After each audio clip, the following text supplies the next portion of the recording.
Bienvenue dans le podcast de la Terre à l'assiette. Bonjour à tous, nous abordons un épisode spécial. Spécial parce que là nous avons une personnalité d'exception qui va illustrer le parcours singulier de ce que nous considérons comme étant une nouvelle génération de chefs artisans entrepreneurs qui a généré un nouveau modèle d'intelligence artisanale. Andreas est au Collège culinaire de France depuis 2016 à travers un de ses établissements et aujourd'hui j'ai le plaisir de recevoir ce chef, mais aussi surtout, sa modestie naturelle dut-elle en souffrir, un homme d'exception qui a marqué la gastronomie méditerranéenne à Paris et au-delà et qui n'a pas fini de construire et d'innover. Né dans un village de montagne à Chypre, Andreas Mavromatis a grandi au rythme des saisons. Entre le potager familial et les produits faits maison, arrivé en France à 20 ans, pour des études de psychologie, il découvre sa véritable vocation derrière les fourneaux. Avec ses frères, il ouvre en 1981 une épicerie traiteur grec, puis un restaurant gastronomique en 1993. En 2018, il devient le premier chef grec hors de Grèce à obtenir une étoile Michelin. Aujourd'hui, son groupe compte plusieurs restaurants, des boutiques traiteurs.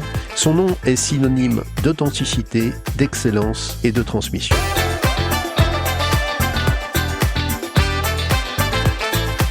Une émission présentée par Christian Rogoubi.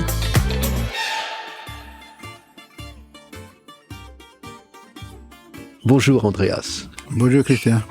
La musique nous met dans l'ambiance, ça fait partie des racines. J'aimerais qu'on parle dans cette première phase de la force de l'identité parce que c'est vraiment le levier qui, pour nous, est essentiel. À travers tes convictions, tes racines territoriales, comment tout ça s'est développé et né avant de parler des réalisations? Alors, comme je sais, comme tu l'as bien dit, nous on est une famille rurale. On cultivait tout pour se nourrir. Ma mère cultivait tout, des tomates, des pommes de terre, des fruits et légumes.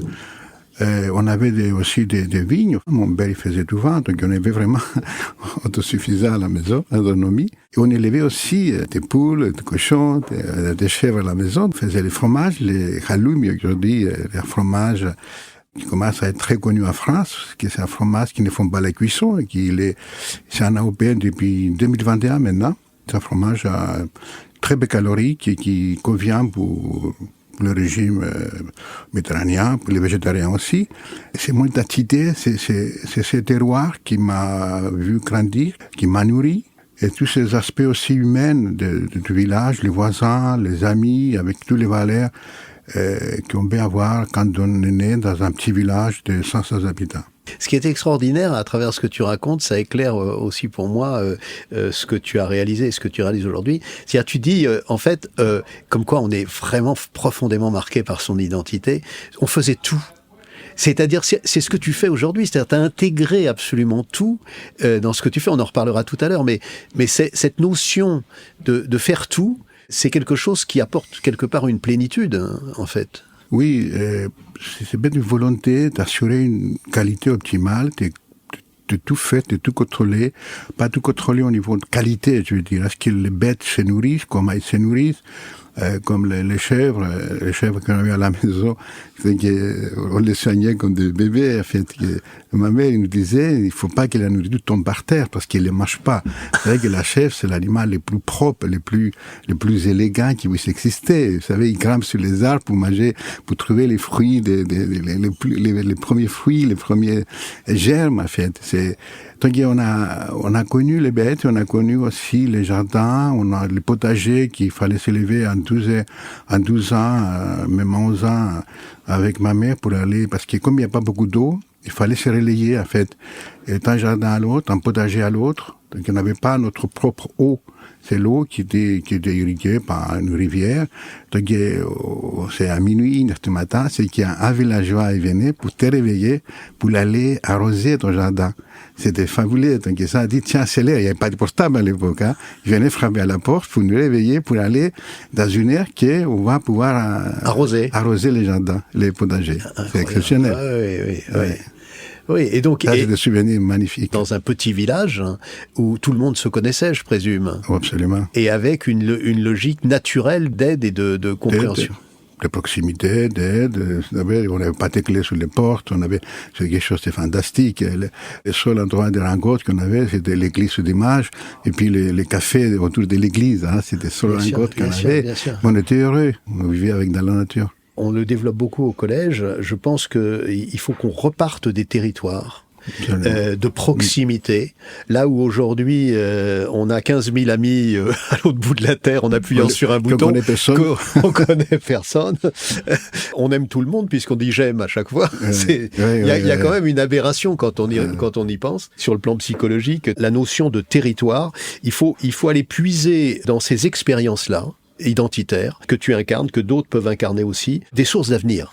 C'est moins temps revenir au passé que d'utiliser ça en source d'avenir. Tout à fait. C'est que moi, tout ce qui aujourd'hui, quand on me dit mon lien, le fil conducteur que j'ai, c'est ce goût le goût de l'enfance. Vous savez, la petite enfance et l'adolescence, ça marque les goûts.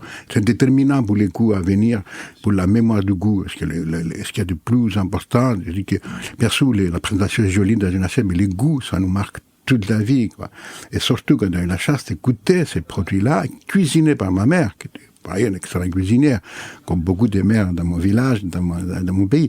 Et en France aussi, bien sûr, nos mères, ils font la meilleure cuisine, nos grand-mères, ils font la meilleure cuisine.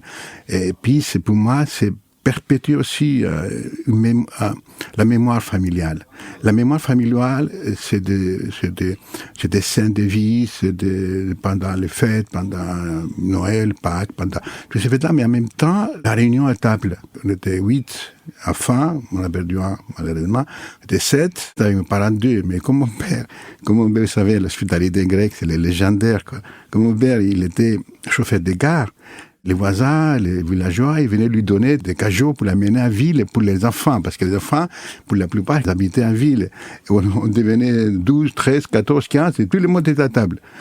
Ou s'il ne marchait pas, il fallait qu'il boive un verre. C'est pas possible de partir. Un verre de vin. C'est vraiment passionnant parce qu'on voit toute la force, et c'était cette première partie que je voulais évoquer avec toi, toute la force de l'identité. Et je pense que c'est vraiment un des éléments essentiels au Collège Cuillère de France que je veux vraiment continuer de développer. On va passer à une première chronique qui s'appelle Toc Toc qui est là.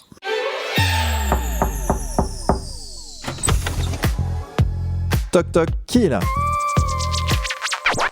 Ça demande aucune réflexion, donc ça va pas forcément te convenir. C'est la première chose qui te vient en tête. Si tu étais un animal. Les chèvres. Ah bah oui. Magnifique. Ah oui. Les chèvres, d'abord ils ont les laits incroyables, c'est très bon pour la santé, pour aussi, en plus 90% des fromages grecs qui sont en partie produits de chèvres, hein, c'est une tradition. Une saison. Printemps, qui tire un peu vers l'été. Voilà, c'est un pays. La France, c'est mon pays d'adoption, c'est mon pays qui m'a vu aussi réussir. Tous mes rêves sont réalisés en France. Mais la Grèce, la Chypre, c'est mon pays natal que j'adore. Allez, je dirais les deux, la France et la Grèce. Si tu avais à envisager un autre métier. Ah, celui pour lequel je suis venu en France, c'est la psychologie sociale essentiellement. Tu l'as continué, en fait, quelque part. Oui, mais c'est tellement important. Si on a la chance de faire des études, moi, j'ai fait des études avec mon frère, et voilà, à suite de Dionysos qui est venu, on a tous fait des études, parce que nos parents nous envoyaient ici pour faire des études. Donc, j'ai travaillé dans un restaurant grec, j'ai commencé par la plonge, après j'ai fait la cuisine, après j'ai les services, et c'était pour financer nos études. Travailler du vendredi soir, samedi et dimanche, pratiquement 35 heures en 3 jours, comme ça, on finançait nos études. C'était ça mon expérience dans la restauration. La vie, c'était faire de la psychologie, m'occuper des autres, m'occuper du côté social, l'interaction sociale, le travail, la psychologie du travail est un groupe. C'est ça, c'est pas plutôt la pathologie qui m'intéressait, c'est la psychologie sociale plutôt. Alors, la psychologie, qu'est-ce qu'il en met? Une ouverture d'esprit, pouvoir échanger avec les autres, comprendre l'autre aussi, comprendre l'autre qui moi, à l'époque, j'étais un gamin chypriote, comprendre la France, comprendre les Français, c'était apprendre la langue, parce que mon premier souci était comment me perfectionner à la langue française, et ce qui m'a permis de voir aussi, avoir une vision avec mes frères à long terme du business, du travail, pas à court terme. À court terme, on n'y fait rien. Voilà, quand on a des projets, on les dessine à long terme. Et on éclaire souvent le court terme à partir du long terme. C'est-à-dire, Oui. parce qu'il faut aller vite, faut aussi agir, faut agir dans le quotidien. Simplement, Oui, si oui, on n'a pas mais cette vision à long C'est terme. exact. Pour assumer le long terme, il faut assurer déjà les Bien présents. sûr, bien sûr. Et bien assurer les présents. Mais mise en perspective du long terme. Absolument. C'est ça aussi la difficulté. Absolument. C'est soucier du demain, du lendemain. Je crois que ce que tu viens de dire explique pourquoi tu as, ce que j'estime, je pense que beaucoup de gens le voient, mais d'autres ne le voient pas, ce que tu as créé, ce que vous avez créé avec tes frères, c'est véritablement un système. C'est un système, c'est-à-dire je pense que ce qui vous a occupé, et à travers ces logiques psychosociales, une pensée globale. C'est là où c'est très très difficile aujourd'hui, où on est interpellé, surtout les jeunes générations, sur l'immédiateté, tout de suite. Et donc cette vision-là, cette pensée globale, ce que vous avez fait, c'est avant tout un système. Et est-ce que tu peux nous en parler un peu plus? C'est-à-dire, il y a les réalisations, mais ces réalisations rentrent dans quelque chose de global. Et je reviens à l'enfance, au fait de pas seulement maîtriser, mais comprendre tout et avoir la responsabilité de tout. C'est surtout ça. Oui, avoir la responsabilité de tout, c'est que maîtriser la production, la fabrication des produits, les conditionnements, l'arrivée chez les clients, et ça c'est un souci, parce qu'on a des boutiques aussi, c'est pas que les restaurants.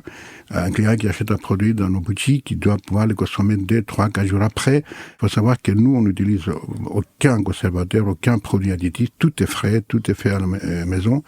Et là, c'est notre premier souci, en fait, comment la satisfaction du client peut créer les souvenirs d'une maison. C'est ça qui est important.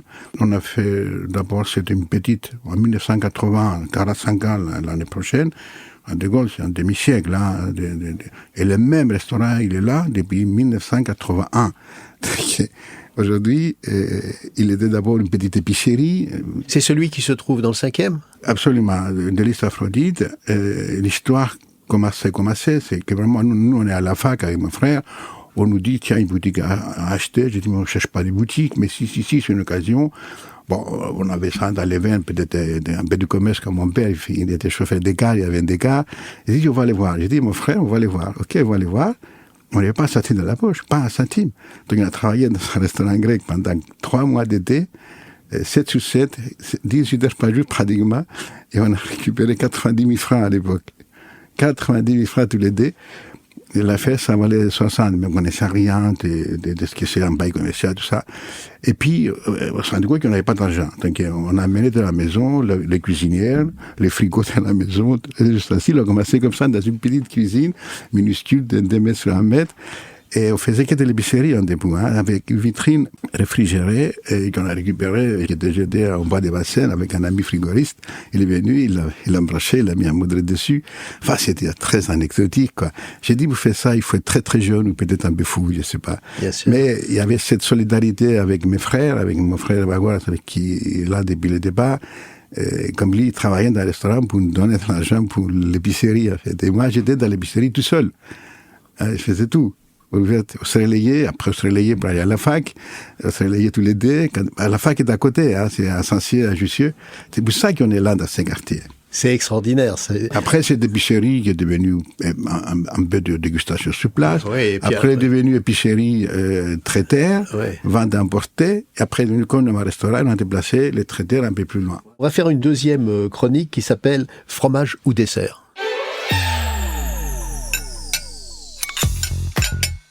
C'est fromage ou dessert? Le principe, c'est 2 options, une seule réponse.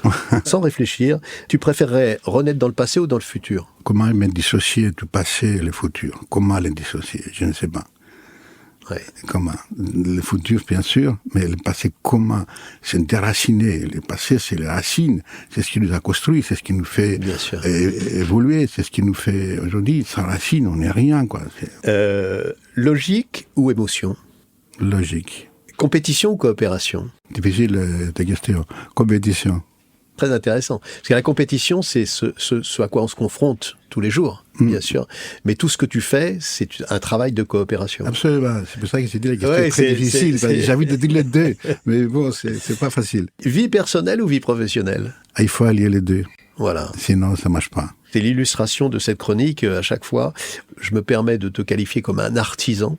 On est artisan, c'est même quelque chose d'avenir, c'est-à-dire qu'on est artisan de sa vie, d'abord. C'est ça. Et ce mot artisan, je pense qu'il faut lui redonner ses lettres de noblesse, et pas la manière dont il a été exploité. On dit les petits artisans. Non, pas du tout. Être artisan, c'est avoir une humanité extrêmement forte. Et cette notion d'artisan, elle ne peut pas dissocier les choses. C'est pour ça que tes réponses illustrent ça véritablement. On ne peut pas dissocier le passé du futur. Non. Il n'y a pas de futur sans passé, c'est pas vrai. Absolument. On ne peut pas dissocier la vie personnelle de la vie professionnelle. Tout ça, c'est une forme de fusion qu'il y a et qui, enfin c'est notre conviction, est celle qui est vraiment porteuse d'avenir. Est-ce que tu peux nous en dire un petit peu plus sur l'articulation de l'ensemble ? Aujourd'hui, tu continues d'ouvrir de nouveaux concepts. Thessalia, pardon. Alors, à la Madeleine, Laurier maintenant. Laurier, ça fait 4 ans qu'il existe. Dans la maison, on a du traiteur, qui est du traiteur pur, on a traiteur dégustation, comme on gagne Lafayette. Et puis maintenant, depuis la création de Lafayette Gourmet, on est partenaire avec. Et puis c'est une très belle maison. Ensuite, on a ce qu'on appelle le restaurant de délices Aphrodite. Le premier, c'est vraiment un bistrot. C'est un restaurant de bistrot. Après, on a la bistronomie, au Laurier, et à Osmosie, à Avenue Pont-du-Mer. Alors, il y a très longtemps, j'ai pensé qu'il fallait faire de la cuisine rapide. Moi, je déteste les mots fast-food et tout ça. Enfin, la cuisine rapide pour les gens qui sont rapides, mais qui ont le droit aussi de bien manger, de bien se nourrir, correctement. Il n'y a pas que les autres qui doivent offrir, je n'ai pas dit le nom des burgers et tout ça, de kebabs qui vont très vite, qui font des choses très vite. Comme j'ai toujours fait des choses différentes, des choses innovantes, j'ai dit, je vais faire une espèce de kebab, du souvlaki, de la brochette individuelle.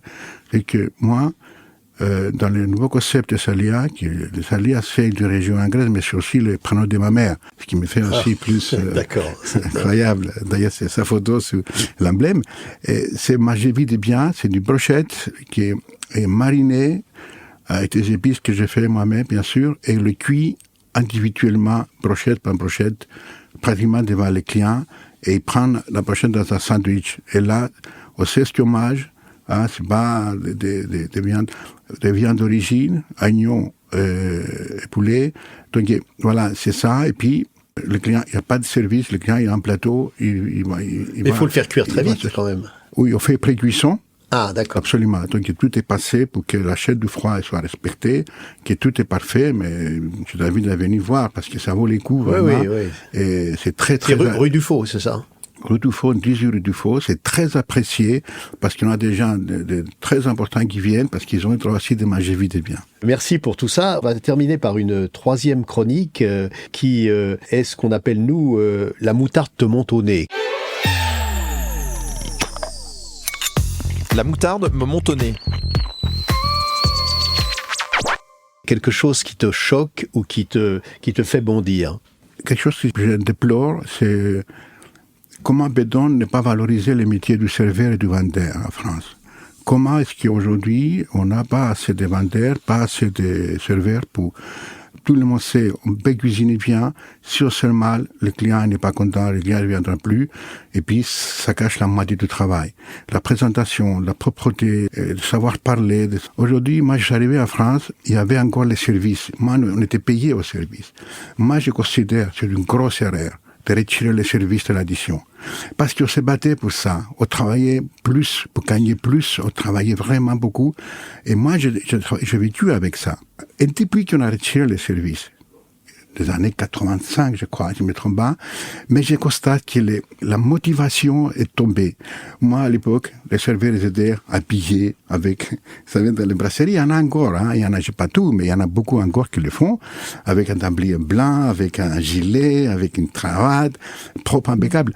Certes, c'est fait, on a retiré les services, mais comment aujourd'hui réfléchir pour remotiver, redonner envie aux gens de venir dans nos restaurants, de venir dans nos boutiques pour servir les gens, parce que c'est un noble métier, servir les gens. Être au service des autres, c'est un noble métier.